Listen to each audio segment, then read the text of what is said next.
আসসালামু আলাইকুম। আজ ৭ নভেম্বর ২০২৫ শুক্রবার। শুরু করছি চেঞ্জ টিভি প্রতিদিনের গল্প অনুষ্ঠান।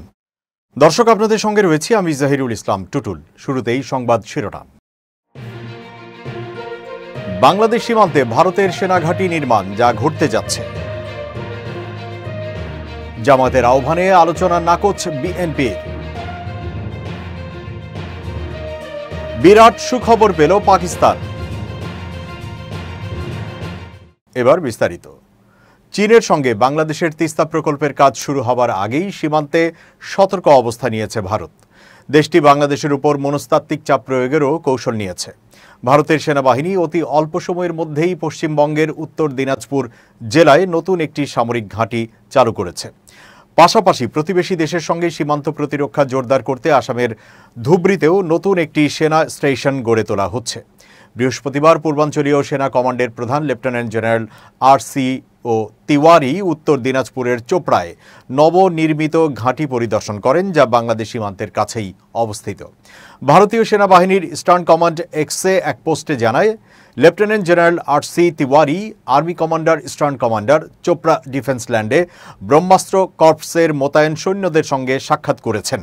তিনি অল্প সময়ের মধ্যেই ঘাঁটিটি স্থাপন ও কার্যকর করার জন্য তাদের পেশাদারিত্ব, অদম্য উৎসাহ ও নিরলস প্রচেষ্টার প্রশংসা করেন। তিনি সৈন্যদের সর্বোচ্চ প্রস্তুতি বজায় রাখতে ও উদীয়মান নিরাপত্তা চ্যালেঞ্জ মোকাবেলায় সক্রিয় থাকার আহ্বান জানান। ইস্টার্ন কমান্ডের পোস্টে আরও বলা হয়, আর্মি কমান্ডার স্থানীয় এমএলএ হামিদুল রহমান সহ নাগরিক নেতাদের সঙ্গে সাক্ষাৎ করেন। তিনি সেনা বেসামরিক সহযোগিতা জোরদার করে আঞ্চলিক নিরাপত্তা ও উন্নয়নে একসঙ্গে কাজ করার উপর গুরুত্বারোপ করেন।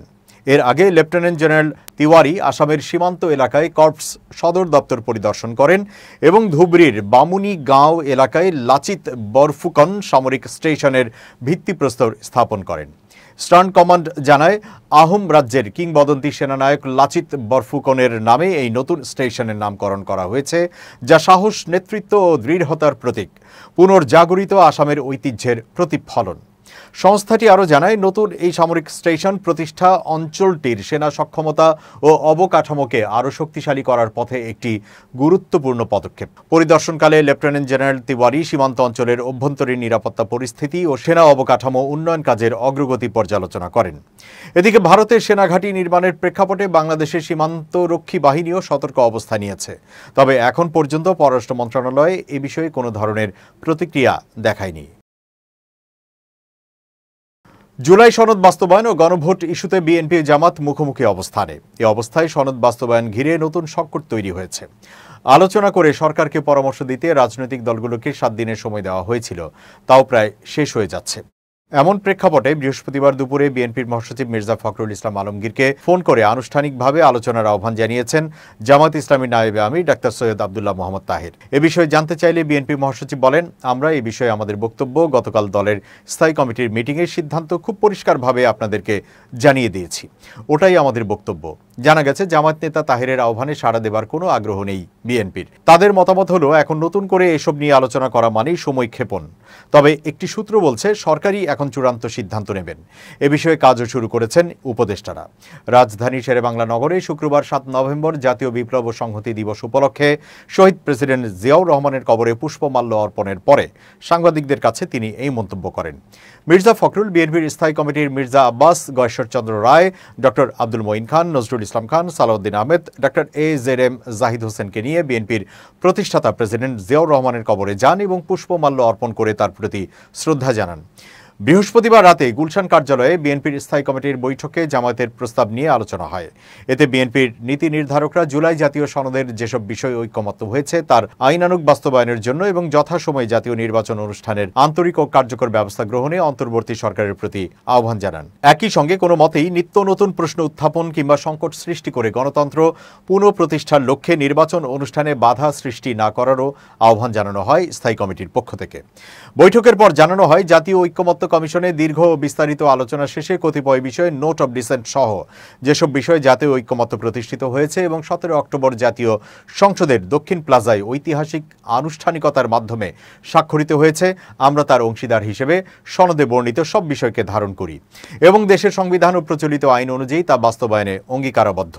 মির্জা ফখরুল বলেন, সর্বসম্মতভাবে গৃহীত জুলাই জাতীয় সনদ বাস্তবায়নে নতুন প্রশ্ন কিংবা সংকট সৃষ্টির সব অপপ্রয়াসের বিরুদ্ধে গণতন্ত্রকামী জনগণের শক্তিকে ধারণ করে বিএনপি গণতন্ত্র পুনঃপ্রতিষ্ঠায় দীর্ঘ 16 বছরের অবিরাম লড়াই এবং 2024 সালের জুলাই আগস্টের গণ অভ্যুত্থানে শহীদ ও আহতদের সীমাহীন ত্যাগের প্রতি শ্রদ্ধা জানাবে। বিএনপি দৃঢ়ভাবে মনে করে, দীর্ঘ আলোচনায় উপনীত ঐক্যমতকে বাস্তবায়নে সংশ্লিষ্ট সব রাজনৈতিক দল ঐক্যবদ্ধ থাকবে এবং কোনো মতেই নিত্য নতুন প্রশ্ন উত্থাপন কিংবা সংকট সৃষ্টি করে গণতন্ত্র পুনঃপ্রতিষ্ঠার লক্ষ্যে আয়োজিতব্য নির্বাচন অনুষ্ঠানে বাধা সৃষ্টি করবে না। এর আগে জুলাই সনদ বাস্তবায়ন ও গণভোটের বিষয়ে সমঝোতার জন্য আলোচনায় বসতে বিএনপির মহাসচিব মির্জা ফখরুল ইসলাম আলমগীরকে ফোন করেন জামায়াত ইসলামীর নায়েবে আমির ডাক্তার সৈয়দ আব্দুল্লাহ মোহাম্মদ তাহের। বিষয়টি নিশ্চিত করে ডাক্তার তাহের যুগান্তরকে বলেন, কয়েকদিন আগে রাজনৈতিক দলগুলোর প্রতি একটি সংলাপের আহ্বান করেছিলাম এবং উপদেষ্টা পরিষদ সেটাকে গ্রহণ করে রাজনৈতিক দলগুলোকে আলোচনায় বসার আহ্বান জানিয়েছে। বিএনপির মহাসচিব মির্জা ফখরুল ইসলাম আলমগীরকে ফোন করে বসার কথা আনুষ্ঠানিকভাবে জানিয়েছি। তিনি আগ্রহের সঙ্গে কথা বলেছেন।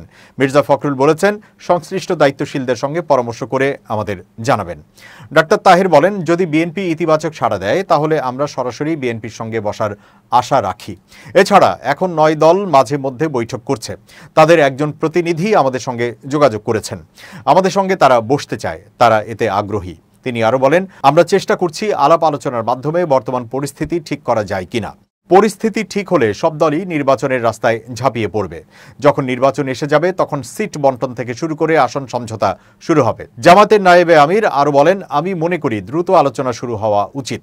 আমরা প্রতিদিনই একটু একটু করে এগোচ্ছি, পরে সময়টাও একটা বড় বিষয় হয়ে দাঁড়াবে। নির্বাচনের আগে সময়ও একটা জটিলতা তৈরি করবে। সোমবার উপদেষ্টা পরিষদের বৈঠকে জুলাই সনদ বাস্তবায়নের বিষয়ে দলগুলোকে 7 দিনের মধ্যে একমত হয়ে সরকারকে জানাতে অনুরোধ করা হয়, কিন্তু এখনও দলগুলোর মধ্যে আনুষ্ঠানিক কোনো আলোচনা দৃশ্যমান হয়নি। দলগুলোকে আলোচনায় বসানোর কোনো উদ্যোগও দেখা যাচ্ছে না। প্রধান উপদেষ্টার প্রেস সচিব শফিকুল আলম বলেছেন, 9 মাসে 83 কোটি টাকা খরচ করে জাতীয় ঐক্যমত্য কমিশনের সহসভাপতি ডক্টর আলী রিয়াজ পালিয়ে গেছেন বলে এক ব্যক্তি বিভ্রান্তি ছড়াচ্ছেন। কিন্তু এই টাকার হিসাব তিনি কোথায় পেলেন আমার জানা নেই। এখন ডাহা মিথ্যা বললে অনেকের জনপ্রিয়তা বাড়ে, তাই জনপ্রিয়তা পাওয়ার জন্য অনেকেই মিথ্যাচার করে থাকেন।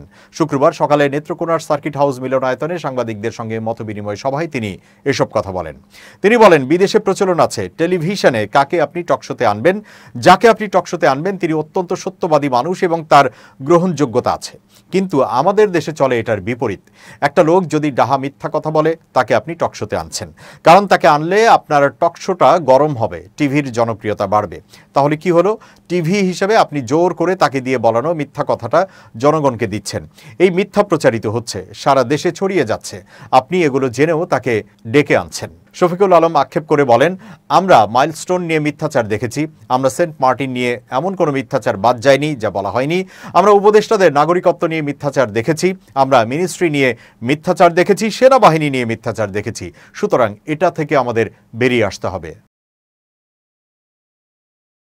ঢাকা বিশ্ববিদ্যালয় কেন্দ্রীয় ছাত্র সংসদ ডাকসু শেখ হাসিনার আজীবন সদস্যপদ বাতিলের সিদ্ধান্ত নিয়েছে। ডাকসুর নির্বাচিত নেতারা এই বিষয়ে নীতিগতভাবে ঐক্যমত্যে পৌঁছেছেন বলে জানিয়েছেন ডাকসুর এজিএস মহিউদ্দিন খান। 2019 সালের ডাকসু নির্বাচনে বিপুল সংখ্যাগরিষ্ঠতা পেয়েছিল ছাত্রলীগ। ওই নির্বাচনের পর ডাকসুর দ্বিতীয় সাধারণ সভায় শেখ হাসিনাকে আজীবন সদস্যপদ দেওয়া হয়েছিল।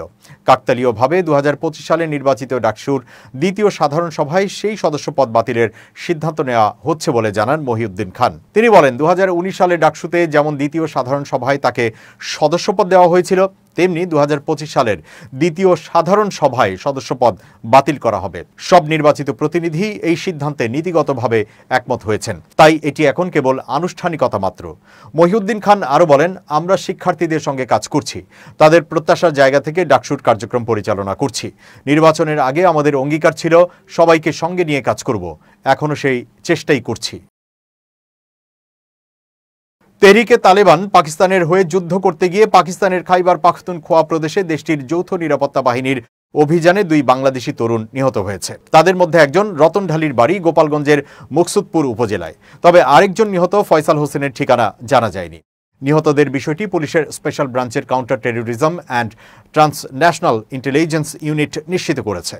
সিটিটিসি বিশেষ পুলিশ সুপার রওশন সাদিয়া আফরোজ জানান, আমরা শতভাগ নিশ্চিত রতনঢালি টিটিপির সঙ্গে যুক্ত হয়ে পাকিস্তানের যুদ্ধে অংশ নিয়েছিলেন। গোয়েন্দা কর্মকর্তারা জানিয়েছেন, রতন ও ফয়সাল 2024 সালের 27 মার্চ বেনাপোল স্থলবন্দর দিয়ে ভারতে প্রবেশ করেন এবং সেখান থেকে অবৈধভাবে আফগানিস্তান হয়ে পাকিস্তানে পৌঁছে টিটিপিতে যোগ দেয়। রতনঢালি ঢাকার খিলগাঁওয়ের একটি মেডিকেল সেন্টারে কাজ করতেন।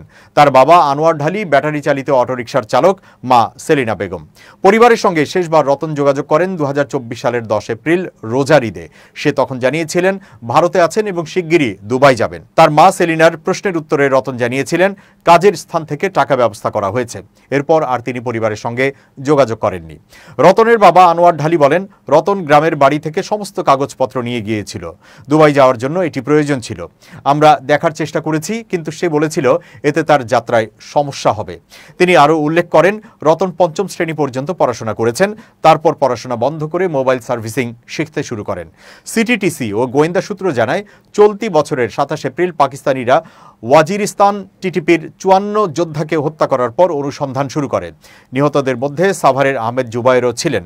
এরপরের তদন্তে রতন ও ফয়সালের নাম শনাক্ত করা হয়। স্থানীয়রা জানায়, রতনঢালি ও ফয়সালের প্রাথমিক জীবন থেকে সাধারণ ছিল, কিন্তু শেষ কয়েক বছর ধরে তারা বিদেশে যাওয়ার কথা বলতেন।